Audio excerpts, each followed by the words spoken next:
The wipers on my truck had been fighting that rain for 4 hours straight, and somewhere around mile marker 200 on I-78, the defroster gave out completely. I had to keep leaning forward, wiping the inside of the windshield with the sleeve of my flannel shirt, trying to see the road through the fog and the dark.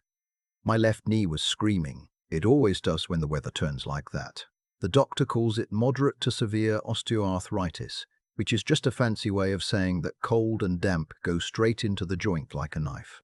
I'd taken 2 ibuprofen at the rest stop outside Allentown, but they weren't doing much. Tell me something. Have you ever driven through the kind of rain that makes you feel like the world outside your windshield doesn't exist anymore? Just you, the white lines appearing and disappearing, and whatever you're driving toward. I was driving toward my son's house in Westfield, New Jersey. It was the evening of my 72nd birthday. My name is Walter. No, wait, I'm sorry. Old habit. I spent 40 years telling kids to put their names on their papers first. My name is not important.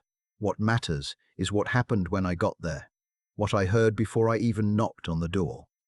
But let me start at the beginning, because you need to understand what I gave up to make that drive. I retired 3 years ago from a small manufacturing company I'd built over 28 years. Started it in a rented garage in Harrisburg with a used CNC machine and a $40,000 SBA loan I'd co-signed with my late wife, Gloria. She passed in 2019, pancreatic cancer, 11 months from diagnosis to the end. After she was gone, I threw myself back into the business because that was the only thing I knew how to do. Work. Keep moving. Don't stop, because if you stop, you feel it. When I sold the company in 2022, I netted just over $4 million after taxes and the broker's fee. I kept that quiet. I told my son, Clifton, he goes by Cliff, that I'd sold it for enough to be comfortable. He knew it was more than that, but I didn't give him a number. Gloria always said never tell family exactly what you have, because the moment you do, you stop being their father and start being their inheritance. She was wiser than both of us put together. Cliff is 43. He married his wife, Renata. No, wait, different name. He married his wife, Melissa, about 9 years ago. I never fully warmed to her, if I'm honest. She has a way of looking at you while you're talking like she's calculating something. But she made Cliff happy, and they gave me my granddaughter, Abby. Abigail Grace. She was 7 years old, and she had Gloria's eyes, and I would have driven through a hurricane for that little girl, let alone rain. The plan was simple. Cliff had called me 2 weeks earlier and asked me to come down for my birthday. Said he wanted to do something special, just the 4 of us, a nice dinner at home. He asked me to drive down Thursday evening so I could spend the weekend. I was glad to. I'd been alone in that house in Harrisburg for too long. I almost didn't make the drive. My knee had been particularly bad that week, and my truck, a 2009 Ford F-150 that I refused to get rid of because Gloria and I had bought it together, was due for service. The defroster had been acting up, but I thought, it's just rain, it's just 4 hours, and my son is waiting. I should have listened to my knee. I pulled onto Cliff Street at 7:42 in the evening. I remember the time exactly because I looked at the dashboard clock and thought, not bad, made decent time despite the rain. Their house is a colonial on a quiet street, nice neighborhood, 4 bedrooms. I'd helped them with a down payment 6 years ago, $85,000. Didn't ask for it back. Didn't expect to. I parked along the curb because the driveway had 2 cars in it. Cliff's Audi and Melissa's Range Rover, plus a 3rd car I didn't recognize, a silver BMW.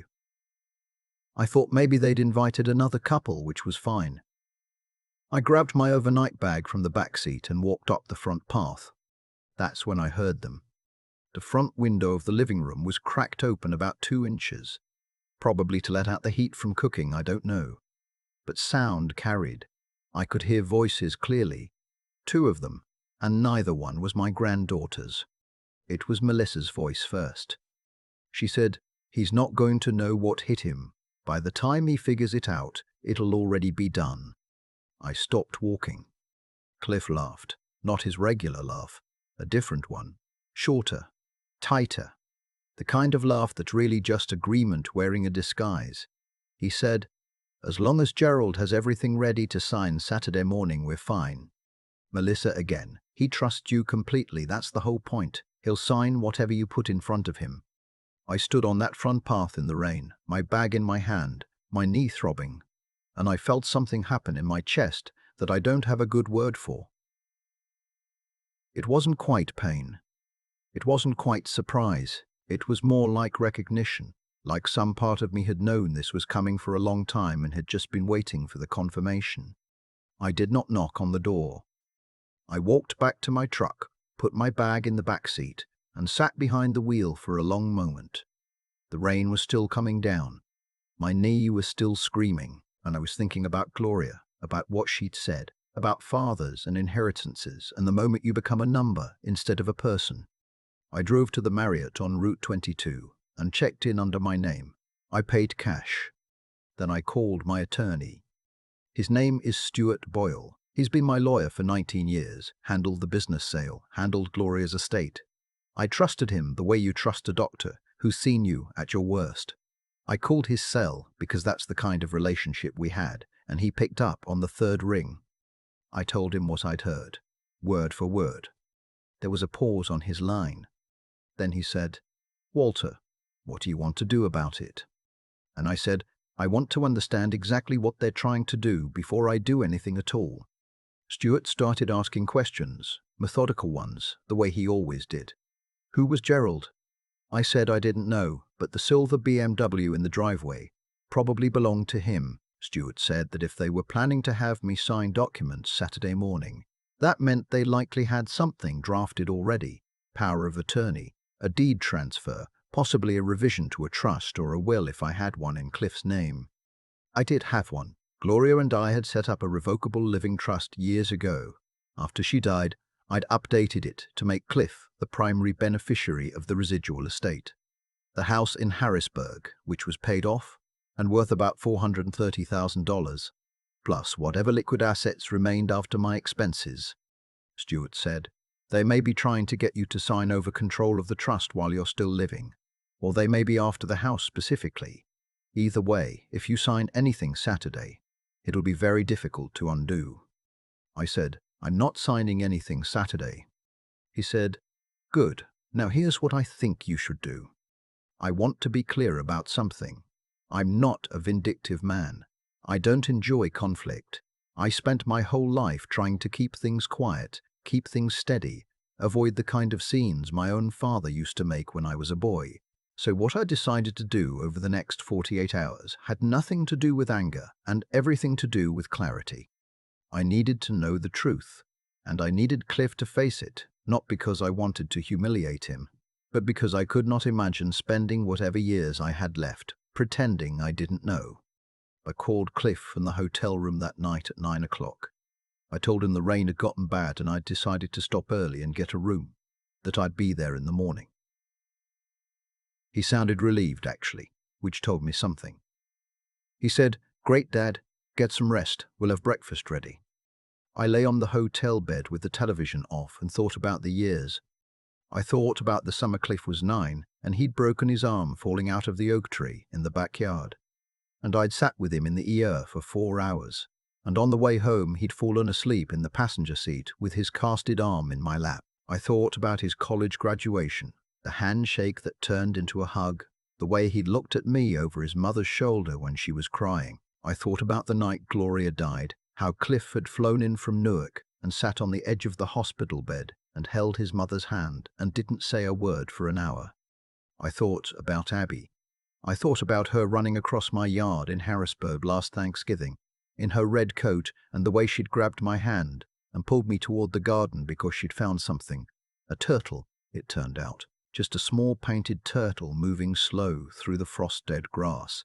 And she'd looked up at me with Gloria's eyes and said, "Grandpa, we have to help him." We helped the turtle. I didn't sleep much. In the morning, I drove to their house at 9:30, carrying a box of the glazed donuts I'd picked up at Dunkin', Abby's favorite, the pink ones with sprinkles. I knocked. Cliff opened the door, and there it was, that smile, that practiced, easy smile, and he hugged me and said, "Happy birthday, Dad." and I hugged him back, and I did not let my face show a single thing. Melissa came out of the kitchen. She was wearing what I call her company smile, just a little too warm, a little too present. She hugged me and said the house smelled wonderful because she was making my favorite, pot roast. Abby came thundering down the stairs in her socks and almost knocked me sideways, and that part was real. That part I didn't have to perform anything for. I held on to her a little longer than usual. Gerald, it turned out, was Gerald Finch, a financial advisor. He arrived at 11 under the pretense of joining us for birthday lunch. Cliff introduced him as an old friend from the firm, but Gerald Finch had the handshake of a man who was there to do business, not eat pot roast. He gave me a card. I pocketed it without looking at it. Over lunch, the conversation was careful and warm and entirely staged. Melissa talked about the neighborhood, about Abby's ballet recital, about a vacation they were thinking of taking. Gerald asked me about my time in manufacturing, seemed genuinely interested. Laughed at the right moments. Cliff refilled my water glass 3 times. After lunch, Melissa took Abby upstairs, ostensibly for a nap, though Abby was 7 and well past napping, and the 3 of us sat in the living room with coffee. Gerald opened his leather portfolio. He said, "Walter, I don't know how much Cliff has shared with you, but we've been looking at some estate planning structures that could really benefit your family going forward. Minimize tax exposure, simplify the transfer of assets, that kind of thing." I said, "What kind of structures?" He said, "Well, the primary thing we'd like to look at is converting your revocable trust to an irrevocable structure and naming Clifton as the sole trustee with full administrative control, effective immediately." I looked at my son. Cliff was looking at the coffee table. I said, "And what does that mean for me, practically speaking?" Gerald said, "Practically speaking, the assets are still there for your benefit. You'd still have access to distributions as needed. It just streamlines things significantly in terms of—" I said, "It means I no longer control my own money." Gerald paused. He recalibrated. He said, "It means Clifton would be positioned to manage the assets on your behalf, yes, given the complexity of—" I said, "I'm 72, not 102. My mind is perfectly fine." Cliff finally looked up. He said, "Dad, it's not about that. It's just planning. It makes sense to get ahead of these things." I looked at him for a long moment. I thought about the voices through the window. He'll sign whatever you put in front of him. I said, "Cliff, I need to tell you something." The room went very quiet. I said, "I was here last night. I parked on the street. I was walking up the path when I heard you and Melissa talking through the living room window." Cliff went still. I said, "I heard what she said. I heard what you said. I heard the name Gerald." And I turned around and went to a hotel. Gerald Finch closed his portfolio. Melissa had come back downstairs at some point. I heard her on the staircase, heard her stop. Cliff said, "Dad," and then stopped. There was nothing to follow that with.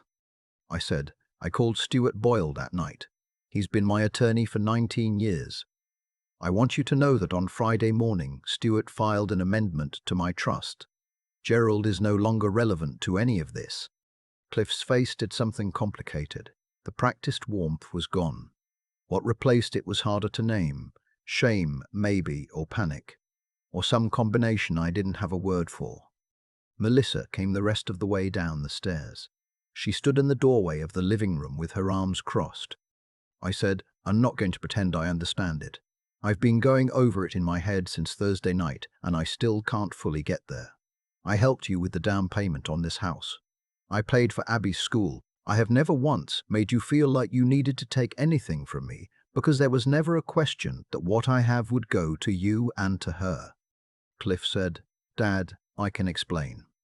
I said, "I know you can, and I'm sure the explanation would be very convincing. You were always good at that." I set my coffee cup down carefully on the coaster. "But I need you to understand that I heard what I heard, and you don't get to talk me out of what I heard. And you don't get to talk me out of what I heard." Gerald Finch excused himself quietly. I heard the front door open and close. What happened after that was not dramatic in the way you might expect. There were no raised voices. Melissa went back to the kitchen. Cliff sat across from me for a while in silence, and then he started talking. Not explaining, exactly. More like unraveling. He talked about the debt they were carrying, the second mortgage they'd taken on the house without telling me, Melissa's credit cards, a business investment that had gone bad 2 years ago that he'd been too ashamed to mention. He talked about the fear, about watching me get older and worrying that there would be something complicated to deal with. About Melissa convincing him that this was the practical thing, the responsible thing, the thing that protected everyone. I listened to all of it.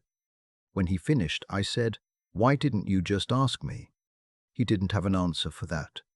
I said, "If you had come to me and said, 'Cliff's in trouble, I need help,' I would have helped you. That's what fathers do." He put his face in his hands. I sat there on his couch, in the house I'd helped him buy, and I let him feel it. Not because I wanted him to suffer, but because some things need to be felt completely before they can be left behind. After a while, I heard small feet on the stairs, and Abby appeared in the doorway in her socks, looking at her father with that serious expression that 7-year-olds get when they know something is wrong but can't name it. She looked at me, and I opened my arms, and she came across the room and climbed into my lap the way she used to when she was smaller. She said, "Are you sad, Grandpa?" I said, "A little bit, sweetheart."